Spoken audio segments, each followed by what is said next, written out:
Hi there. Welcome to the Sober Circle channel. Enjoy this speaker tape.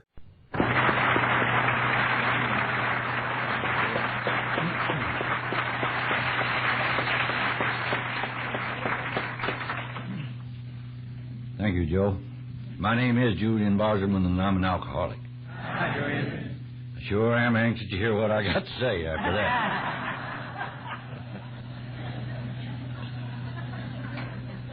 I am glad to be here. First, I'd like to thank the ones that made the mistake of inviting me.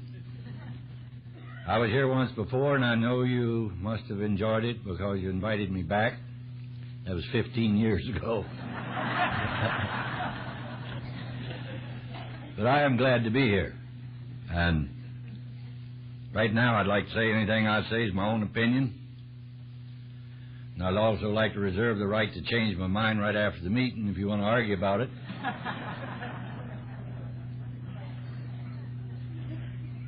And those of you that are my friends and still came to this meeting, and it gets too hot and you get through before I do, feel free to walk out. Because I've had people walk off and leave me standing talking to myself many times. In fact, to talk to these people in the dark is a little strange for me anyway. I never ask anymore if you can hear me in the back, because the last time I did, a fellow said no, and the guy down front says I can hear him. I'll gladly change seats with you.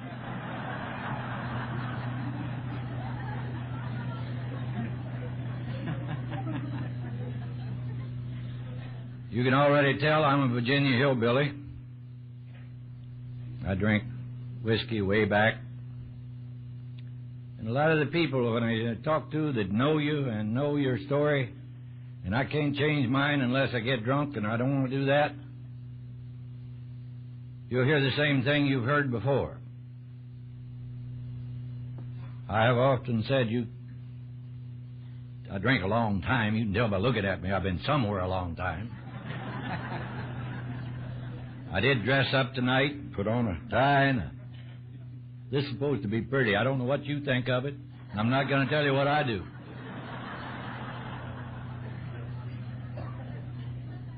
I started drinking way back in the bloomer days. And a lot of you older people know what bloomers are. And back in the mountains where I came from, they made bloomers out of flour sacks. I don't know if I was an alcoholic at this time or not, but I began to have trouble about the time self-rising flour come out. And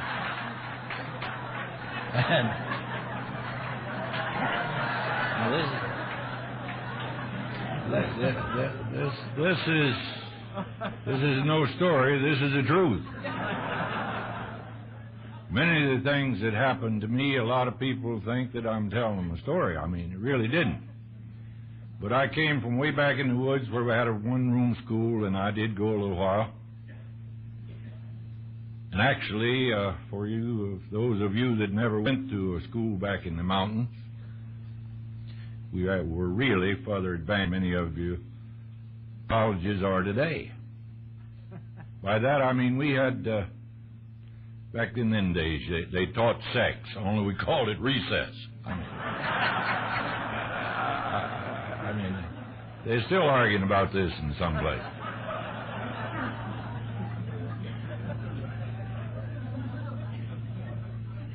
But I say, back where I came from, you went to school until you got big enough to plow.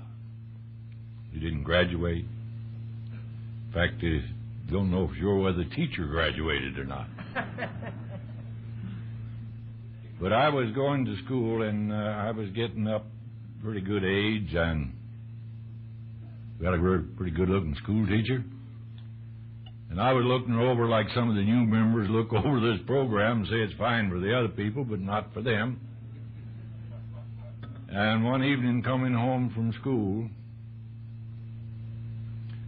we were playing ball, and the ball came down. She had her arms around me, and I turned around, and she kissed me, and I jumped every fence from there home. I was big enough to plow. So my story is like, yet unlike many you will hear. By that I mean I had no... Many people start out to drinking when they went to college. I had no trouble in college. I didn't go. Or I had no trouble in high school either. I think I was well up around the 3rd grade before I noticed anything about alcohol. Now, this is really not too funny because it takes a hell of a long time to get to the 3rd grade when you got to take off and plow. And I'd like to explain now that if I should talk over the head of any of you people here tonight, you'll realize I got my education a little higher up on the mountain than most of them. But basically, alcohol is a problem. We're not here, and I am certainly not here as a speaker. I just came down here to talk to you, one drunk to another. And I think you will know what I mean when I tell you that I know I see a lot of people here from the Carolinas and Tennessee and Georgia. You will know what I mean when I tell you that I drink the mountain corn liquor that was made back in those days. And when I was a kid, we'd have company at home, and as soon as they would shake hands, my grandfather would say, "Come on, let's go to the barn and look at the wheat. And you know all wheat looks alike." I went with them. And they'd pass around the jug, and about the time it got to the 3rd one, the first one would say, "It's pretty good, wasn't it?" I mean, you couldn't talk for a long time after that stuff. And it was pretty good. I liked it. A couple drinks of that stuff, and I could ride the wildest horse or wasn't afraid of the meanest bull on the place. I mean, it did something for me. And we used it for everything. Rheumatism, fallen arches, blast stumps, or even for fallen hair. You can see that it don't do much for your hair. But it sure does help rheumatism. I mean, and a lot of those old people back there used it, and I thought it was a thing to do, and I just did like they did. Then when I got big enough to swim the river, I left home. I live right on the Shenandoah River, and I hauled off and went to the big city of Washington to make my fortune. And for a drunk, this was a fine place. This was back in the days before they had legal liquor. And when I went to Washington and got some of that bottle and bond liquor, I really did like it. I knew the guy that bottled it and bonded it. I mean, I helped him, in fact. And I started drinking down on Skid Row in Washington, down on 9th Street. And you might say, for a drunk-along story, I worked backwards from nothing for some 20 years. Now, that isn't easy, but you can do it. I'd get drunk and go somewhere. Again, unlike many people, I didn't send home for any money. I had as much money with me as they had at home. I really did. My people were so poor we didn't even notice they had a depression. That's the truth. I mean, I live now in a house 200 years old. And the old house that I lived in had never been painted. My people was too poor to paint and too proud to whitewash. I mean, it was one of those situations. And I say I'd get drunk and go somewhere, and where I sobered up, that's where I lived. And it's strange as it might seem that we are all here together. Now, I'd get with a bunch just like you people, whatever town I'd hit. I'd hitchhike both directions on the same road. Well, half the time I didn't know where it came from. It didn't make any difference where I'd going. I mean, this is the way to travel, really, if you want to see something. And I told the fellow today, I woke up in some of the strangest places. And at those times that I woke up, that I didn't know what town I was in. But I believe if I was to go back to drinking, this is the way I would now live. Because you can better on Skid Row than anywhere else I know of. I mean by that, for an alcoholic to drink and act decent, you just can't hardly do it.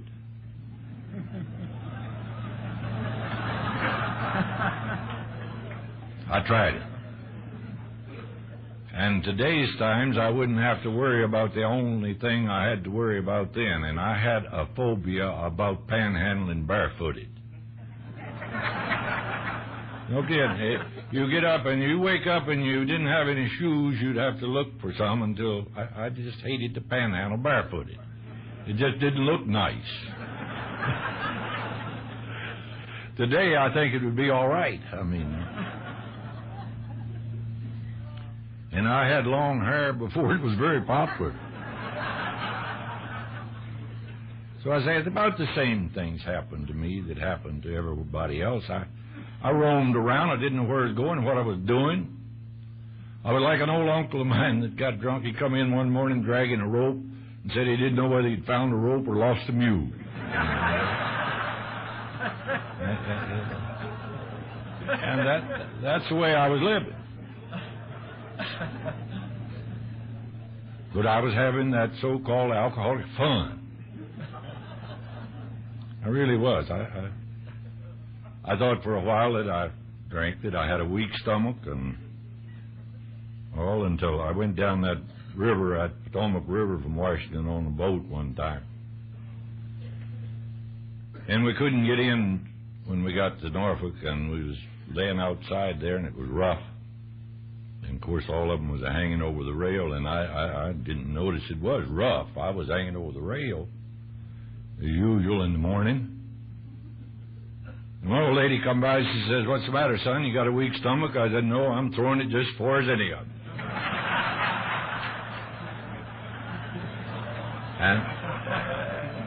And I was.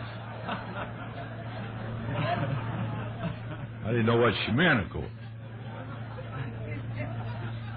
And to say that I had trouble with alcohol was putting it mild.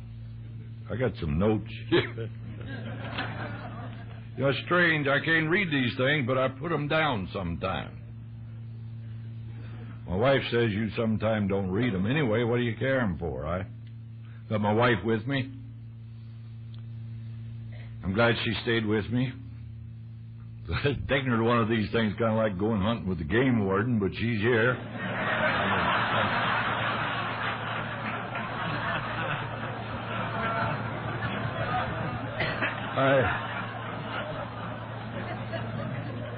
She said she heard about me before I ever met her, really. I went to a dance up in her part of the country one night, and I say then I was drinking normally. I mean, it was nothing unusual to get drunk, and I was up in her part of the country one time, and I was doing the normal things that an alcoholic does. And on the way home, I had an automobile, and the normal thing was to run wide open. And I was coming down the road with this old automobile, doing all she would do, figuring that it would soon break down anyway. I wanted to get all the distance I could out of it. Normal thinking, you know. And I saw a bridge coming up the road, and I pulled over to let it go by.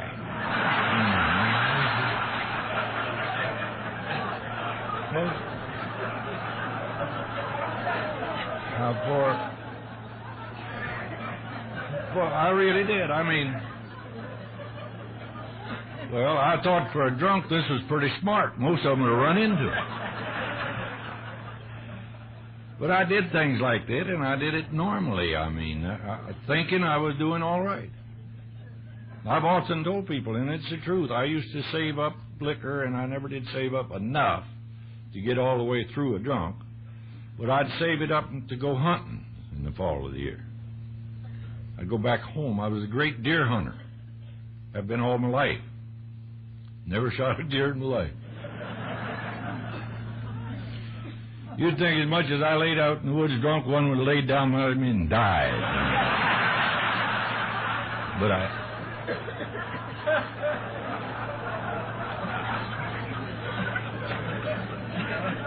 I would go to the mountains and go hunting. And I found out after I got in AA that I was getting what I was hunting, because I was hunting still, and I'd usually find one.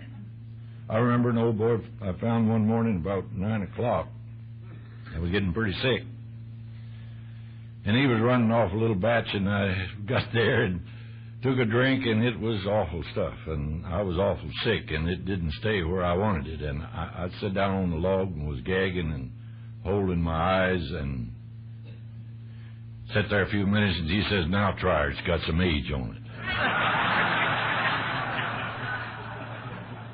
And believe it must have improved. I stayed with him all day. I mean, this is the way I'd go hunting. This is the way I did everything. And I thought I was doing normal. And since I've got sober, I watch some of these normal people now. They don't act too smart either. By that I mean that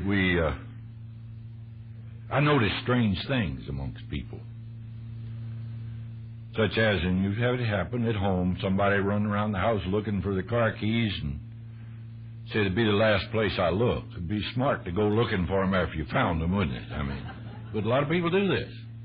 Coming down here on the highway, pull in a place to get gas, go in.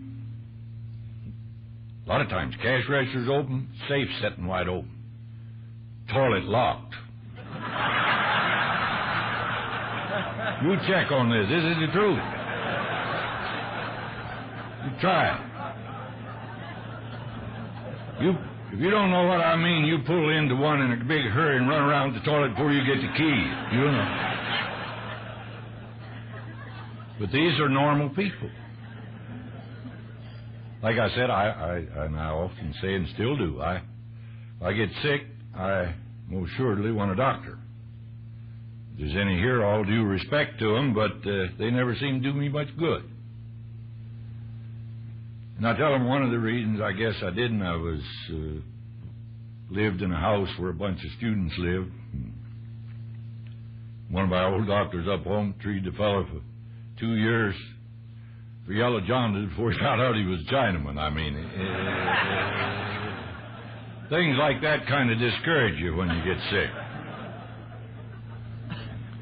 But I said, these things happen to me. So I figured, and I was kind of a loner, and I had to look out for myself, and I didn't care about anybody else, what they did, how they got along, or what they did.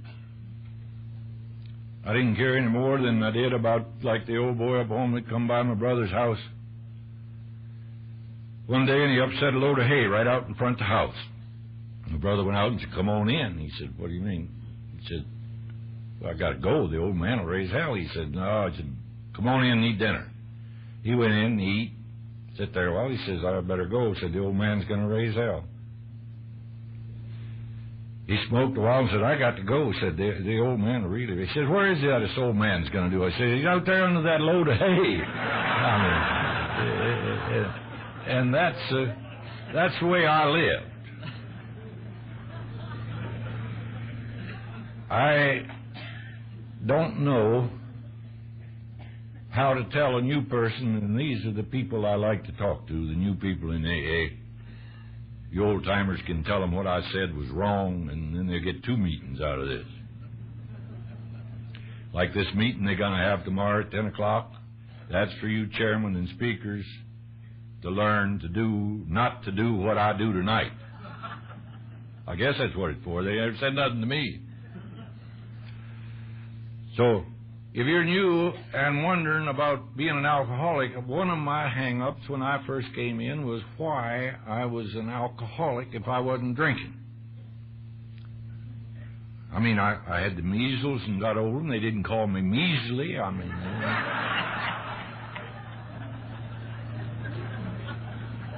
But I remained an alcoholic after I quit drinking. But I heard a man talk one night, and he was a very smart man. He was a doctor. And he told what an alcoholic was, and he said an alcoholic given a pint of liquor and a non-alcoholic given a pint of liquor tapped the spine in 12 hours. The non-alcoholic threw some filter in the system, threw it off, and the alcoholic retained it in the system. And he said once this filter was torn down, could never be rebuilt. And he talked about this filter for some 45 minutes and explained it in medical terms that I didn't understand and doubted if he did. But he was a real smart fellow that night. He got drunk later on, but he knew what he was talking about that night. And after he got through, if you're new, I was looking for the reason why I was an alcoholic. But when he got through, I came to the brilliant conclusion that I had busted my strainer and there wasn't a damn thing I could do about it. Now, if you can keep it that simple, you won't have any more trouble. I happened to be at the last meeting that Dr. Bob spoke, and he said, please keep it simple. This is a program of love and service. Don't louse it up. Keep it simple. Now, if you keep it much simpler than I am, you might not get it at all, but I mean, the thing to do is to keep it simple. And work it your way. And your way is possibly the way your sponsor tells you. Many people today don't have a sponsor. I'm a great believer in sponsors, and I have learned to believe that what Dave C. says is the truth. If you got one you like, you better change. So if everything he's telling you like is something wrong.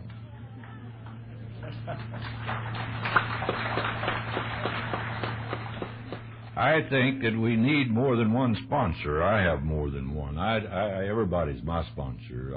I really, this stuff about loving people, I don't love everybody. I'm supposed to be honest about it. And to you, I will say, I like all of you, and I love some of you. And I don't even say my heart goes out to you people. I get a funny feeling in my stomach around the people I like. And it don't sound nice to say my guts go out to you. I mean, I don't feel any different in my heart after I see you, but I feel a little something funny in my stomach. So that's where I feel my connection with an alcoholic. I have an unknown, built-in relationship with an alcoholic, and you non-alcoholics too, that have stayed with the alcoholics. I say my wife's with me. She didn't leave me during my drinking. She didn't have anywhere to go. I mean, and I appreciate all of the wives and the mothers and husbands and all that have stayed with their spouse while they were drinking. Yet at the same time, to a lot of you wives, I'd like for you to know you caused us a hell of a lot of trouble too while we were drinking. I mean,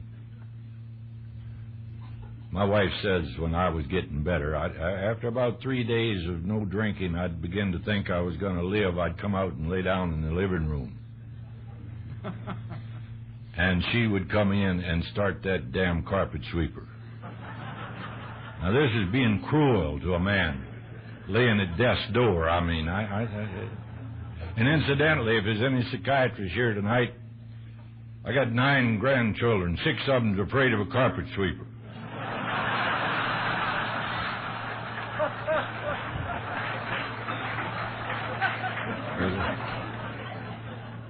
Any of you alcoholic counselors might use that too. I don't know. I've said often I'd go home, get sober. When my wristwatch got heavy, I knew it was time that I was doing something, and I'd go home to get sober.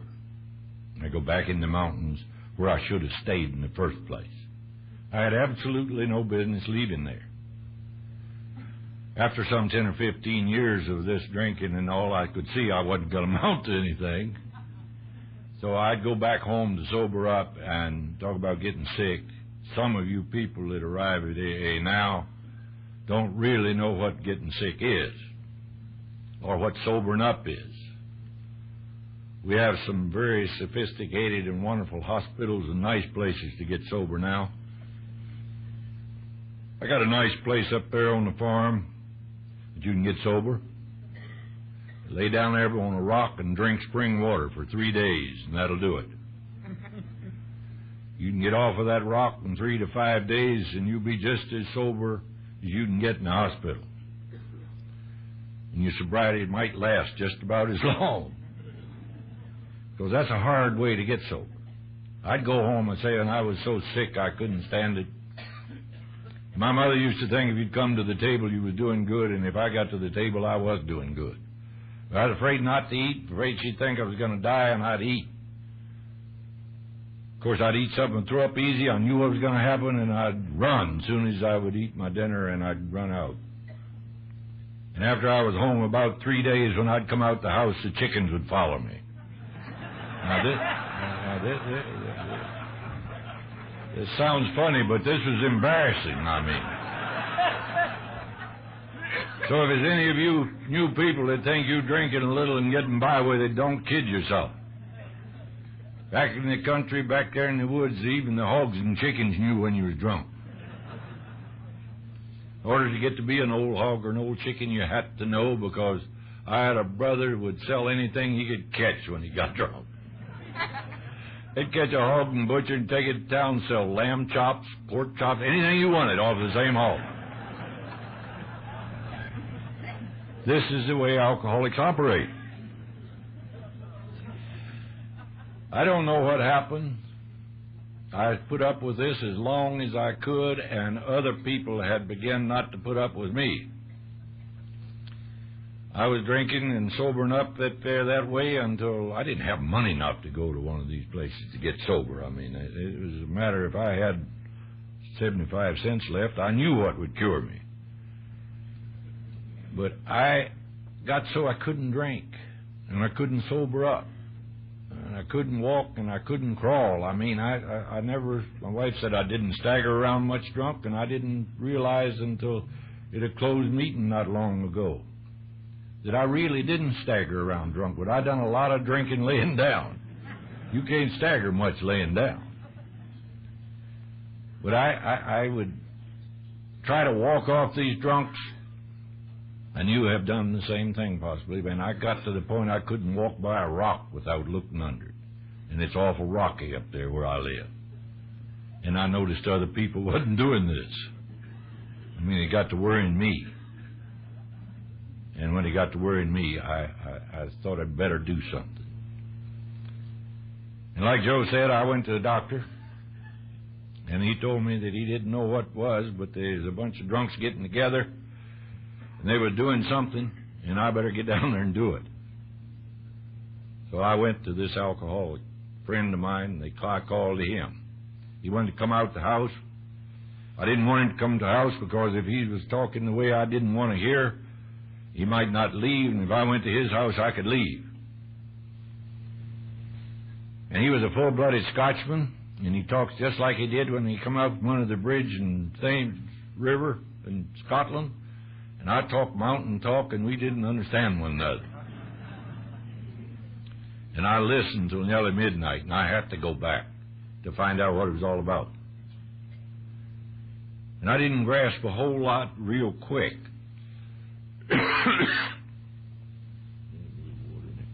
But I did get the idea that you're supposed to take it easy.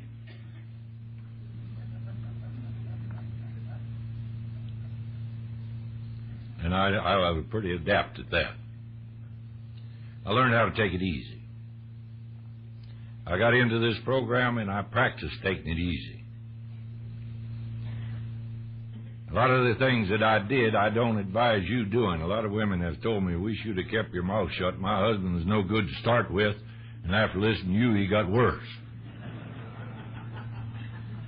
But taking it easy to me meant not working.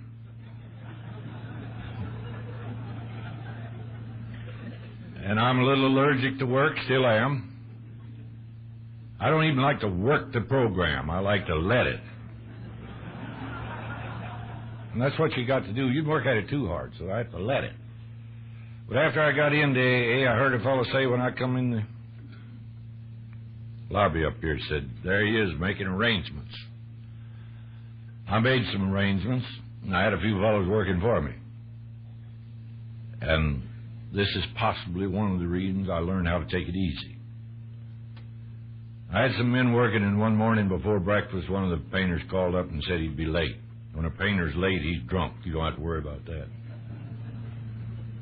And before breakfast was over, two of them called up, and the streetcar that one was on had run into the bus the other one was on. A very likely drunk story. They didn't know that I knew what they were doing. And I told my wife it looked like it was going to be a nice day, and I went over on a job where I had a plaster working. And the man was mad because he'd fixed his ceiling wrong or hadn't fixed it right, and he got mad, and I left there and went over on another job to collect some money. The man wouldn't pay me. He said I'd charged him too much, and the wheel was turning. If I'd have got the money, I might have got drunk. I came back by another job in this, to you non-alcoholics. When I got on this job, I was some 8-10 miles from home. My wife called me. That built-in radar that they have and know about where you are. She called me on the job and said, hurry home. I said, what's wrong now? My drunken brother had DTs again. He had them when they first come out. I mean, he was... She said he was drunk and sick, and I had to get him in the hospital. And said, while you was gone, the oil man came and the oil tank's leaking. And I said, I'll be right home. And I went home. And when I hit the front doors about 11 o'clock in the daytime, I went in and laid down and went to bed. She come in the room and said, what are you doing? I said, I'm going to bed. I said, these people I've been talking to told me to take it easy, and I've had enough things to make me drunk a half a dozen times. So this is the only way I know how to take it easy. I stayed in bed till supper time, and I got up and I ate my supper, and I went back to bed. I was afraid to go out. I was afraid I'd get drunk. And I come in here to stay sober. And as true as I'm standing here before you tonight, the next morning, every drunken painter I had showed up. The man fixed his own ceiling. The plaster was all right. The man found the bill that had wrong bill, and he paid me. My brother was in the hospital doing good. And be damned if the washer didn't swell up on the oil tank, it quit leaking. I've been taking it easy ever since.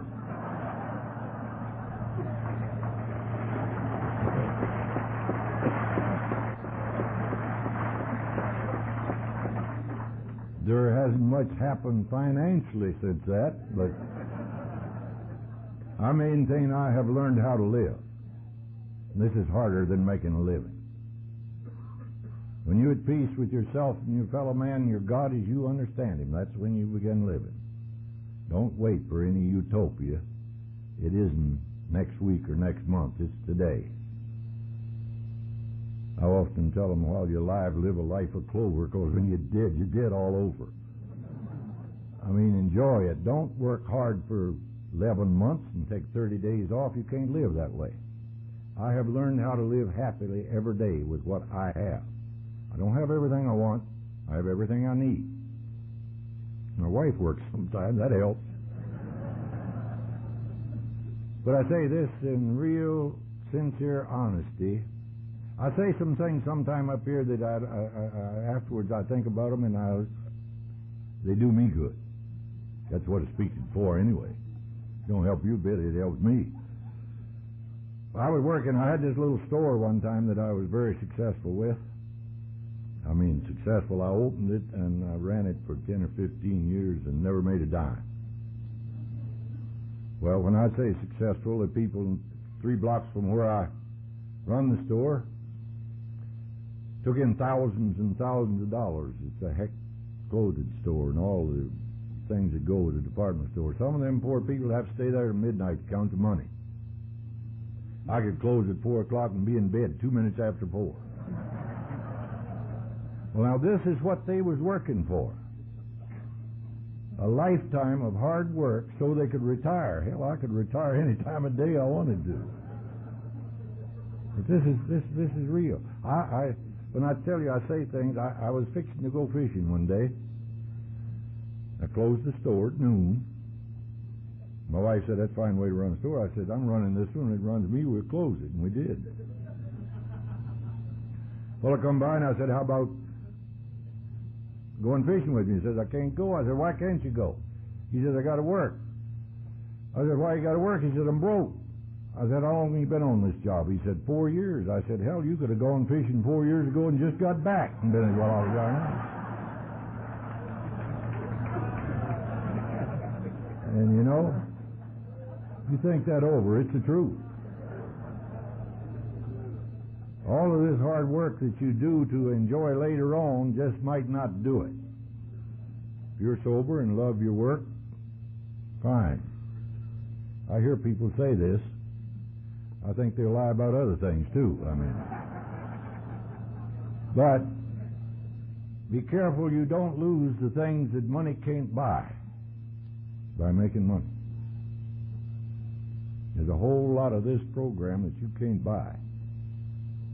Well, when you learn to be at peace with yourself and your fellow man and your God as you understand him, that's when you begin to live.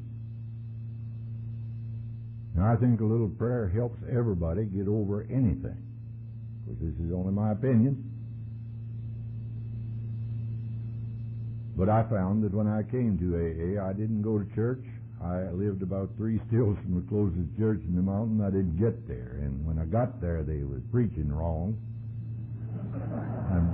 They was preaching on Sunday morning. If you were doing what they said if I did on Saturday night, you were going to hell anyway. It wasn't no use to go to church. If they held church on Saturday night, I might go home. A little honest prayer, and this is for real, you people that are new. This is for keeps. You're not kidding anybody in this deal. You can't pray like Uncle Jake. I had an old uncle that drank. Well, in fact, all my people drank. And one time he thought he was going to die, and he asked King Jenny to come in and say a little prayer. I think she was a little hopped up too. I don't know, but she dropped down on her knees and said, "Dear Lord, please forgive my poor drunken husband." He said, "Hell, don't tell him I'm drunk. Tell him I got the flu."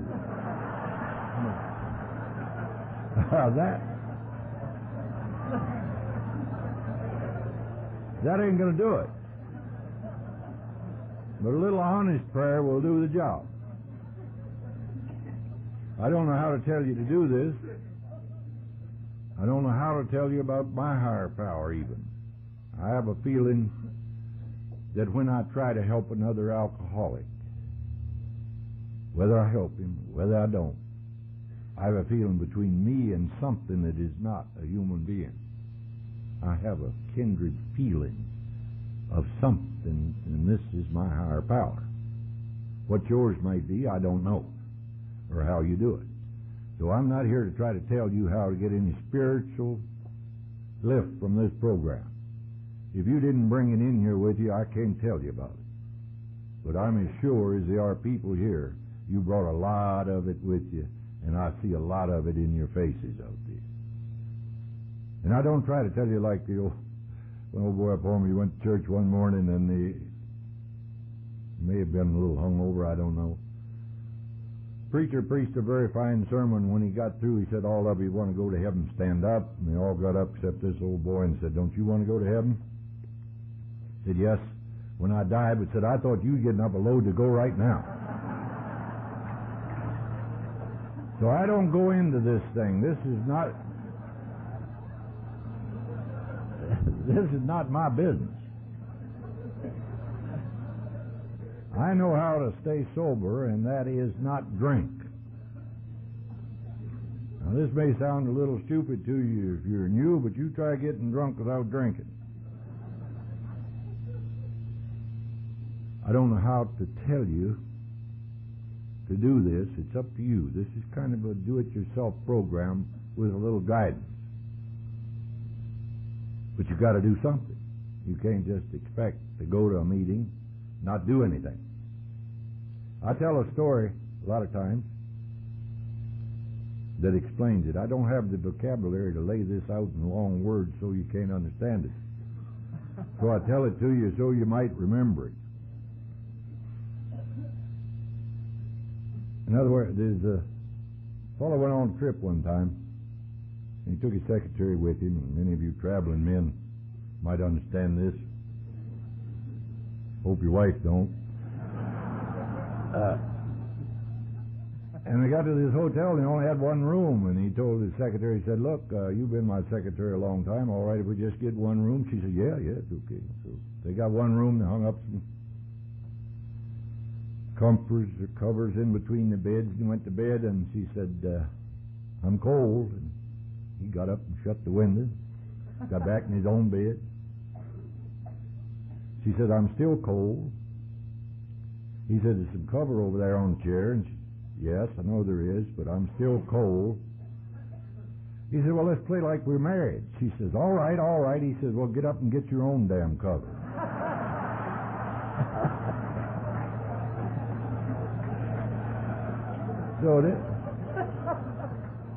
So this is the way you kind of got to work this program. Not somebody else can get up and get your cover for you. They'd like to. And I say again, if you ask for help, you get it. This program has been the answer for most any problems I've had since coming to AA. I raised 2 children in this program, and I have now, as I told you, I think I have 9 grandchildren. Haven't counted them real late. That's when we left. I raised 2 kids in here, and I don't know of a better way to raise children. Some of you new people may be trying to keep it from your children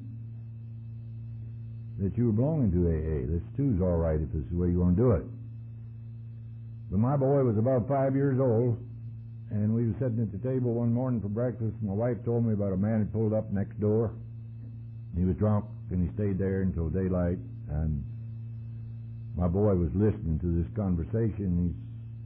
He says, I think that fellow ought to go to AA. I said, you don't know what AA is? He says, oh, yes, I do. I said, well, what is AA? And I've never got a better explanation. He says, it's a place for retired drunks. And I say, I raised these kids in AA. Oh, incidentally, and one time this boy, talk about raising them in AA, this boy was about, got to be 17 or 18. He stayed out one night, and my wife kept me awake looking for him. You wouldn't think it by looking at me, but I can remember being 18 once. I knew about what he was doing, or he wouldn't have stayed that long. And about 3:30 he came in. I got a little sleep after that, and the next morning when I woke up, she was out in the kitchen getting this boy's breakfast, and mine too, and when I got out there, she was asking him a lot of questions. I was real proud of this boy. He was answering, wasn't telling her a damn thing.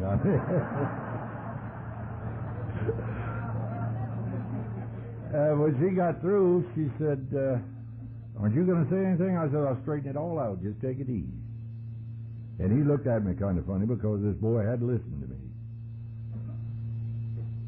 And I said, look, boy, if you had a decent girl out, you shouldn't have kept her that long, and she wasn't, it oughtn't taken you that long. I mean, it's simple. Well, my wife hit the ceiling, but he got the message. Now, these are some of the things you're going to have to face if you have teenagers. You can hide it any way you want to, but this is true. I like to tell it like it is. I don't know if some of you older people are going to make it or not, but our teenagers will make it. You don't have to worry about that. They've been doing this a long time if you think over it. So it's not for me to say there's a better way than the simple, straight AA living for an alcoholic. How you do this is your business. And it isn't mine. I don't mean to try to tell you no more than the guy down there at Lauderdale. When a lot of you people here from Florida, if I don't get to say hello to you, please say it to me. I don't know your names, half of you, but I'm just like the old drunk says. He run into another drunk one time, and he said, "I don't know your name, but your breath smells familiar." And a lot of these people from Florida look real familiar, and I don't know their names, but please don't pass me by.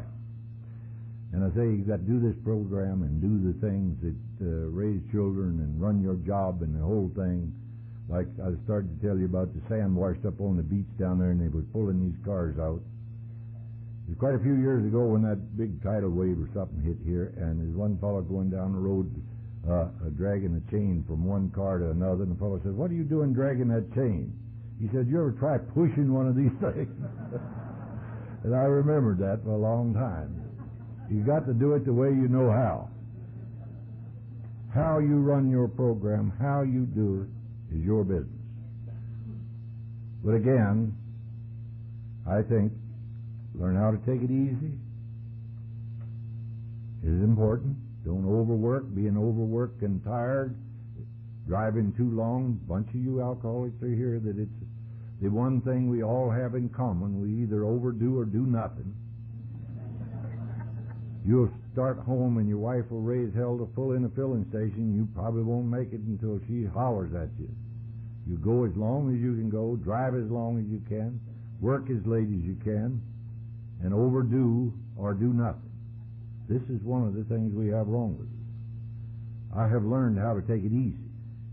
This is a great thing. I tried. I worked hard for quite a few years after I come to AA. I wanted to be some kind of a big wheel. I didn't care what it was. So I found out what little dogs did to big wheels, and I quit that. I mean, it was... I saw that I wasn't going to amount to anything, so I tried being nothing, and I was a success overnight.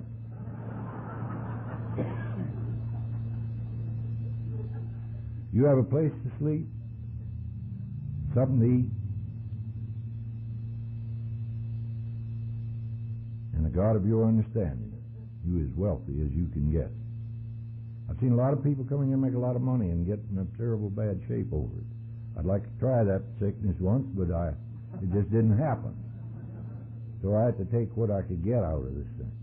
I worked the program and enjoy living. A lot of people, I see a sad situation happen so often. I go to Florida every winter. I live up in the Shenandoah Valley from 6 to 8 months a year and spend the rest of the time down in Florida in the wintertime. You can't hardly beat that if you got money. I mean, a lot of people down there got so much money they can't come up to Virginia. A lot of them up in Virginia got so much they can't go to Florida. I can fill up the car with gas and go either direction. It don't make much difference. Now this is learning how to live. Remember this, if you're new. Learn how to live is a lot harder than making a living. I really believe this. No matter how much religion you've got or what all, nothing replaces the contentment and the pleasure and real living if you go to bed and think you've done the best you can do for that day. You have no excuses anymore for getting drunk again because I'm sober. If I can make it, you don't have any excuses. I was as sick and as bad off as any of you. I've been on the finest skid rows in the country. I'm not proud of it. I run into a fellow today who was from up around the Bay Area of California. And I told him I was real drunk out there one time, and I saw 4 streetcars coming down Market Street. And I found out later they really was there. I thought I was seeing things. I saw a lot of things that wasn't there. I've seen a lot of miracles since I came in here. And I think each and every one of us are a miracle. And this thing that God throws us into, and to come in here, and by believing, I mean it's up to you to do it. I had a thing happen to me. Many little miracles that you can't count them all up. They're bound to be more than coincidental. There's a fellow here tonight from down in Florida that I know. And I played golf with him and another fellow one time, and I was telling him about what happened to me when I first went back to the country. See, I didn't retire, I just give up. I did. I said, this is it. I can't make it, so let's quit. Now, you arrive at the same place. I mean, if you want to wait till you're 75 and quit, okay, but I got there long before that. But when I went back home, they had AA meetings that wasn't exactly what I liked, which is quite normal. I come from a metropolitan area where there was 2 or 3 meetings a day, and back in my little hometown, they was having one a week, and it was run by a non-alcoholic treasurer and a drunken lawyer that was running it. All due respect to him, they wouldn't have had any. It hadn't have been that, but he wouldn't last, and they was having speakers that wasn't members of AA or wasn't alcoholics, and they actually, I one night led a meeting and asked them how many read the book, and they want to know what book. But I went home one night, and this was upsetting my wife more than it was me. And I was trying to talk her smoother, and I said, it'll change. We've got 2 groups there now. And it did change. And I changed, too. But I got home one night, and I got to turn the radio on. I got a little transistor radio about that big, and in the middle of the night, in the dark, one of them you turn on to get the weather report, and you get Bombay, India, or something. And I turned it on, I heard a lady speaking, and I said, I know that woman. Now, this was back in the mountains with no light, and when she got through, it was Marty M., you know her, from New York. I turned it again, and it was this fellow that I played golf with, was Del Chibert. I don't mind using his name, you know I did. I heard him for 15 minutes, twice in the middle of the night, once maybe twice possible. I turned it again, and I got a fellow named Phil Lenhart that I had bought his last drink some years before in Washington, D.C. Once maybe, twice possible, 3 times in the middle of the night, I told Dale, wasn't this a coincidence? He said, this is no coincidence, you needed a meeting. And I did.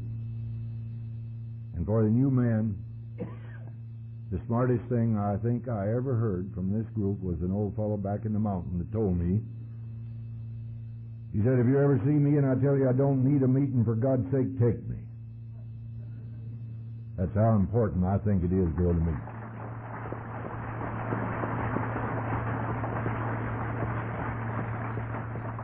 So get you a sponsor, go to meetings, and learn to believe in a higher power. I think you'll make it. I did. And if I did, there's no reason you can't. But you got to do a little something yourself. I say we can't get out and get your cover for you. You've got to do it. It almost works like a story I tell to the new people. Well, up home was going in the service, and he had a horse he wanted to keep, and he asked the man how much he'd charge him to keep his horse, and he said $50 a month, and I get the manure. He said, too much. He went down to another place and said, what do you keep my horse for? He said, $25 a month, and I get the manure. He said, still too much.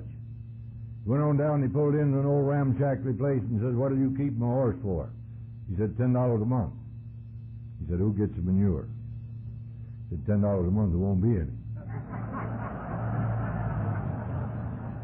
So if you don't put something in this program, don't expect to get anything out of it.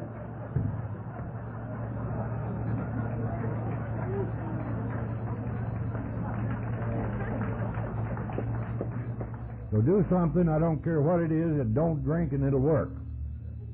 For me, it has been the answer to my prayers, to my living, my way of life. And again, I say it's hard to learn how to live.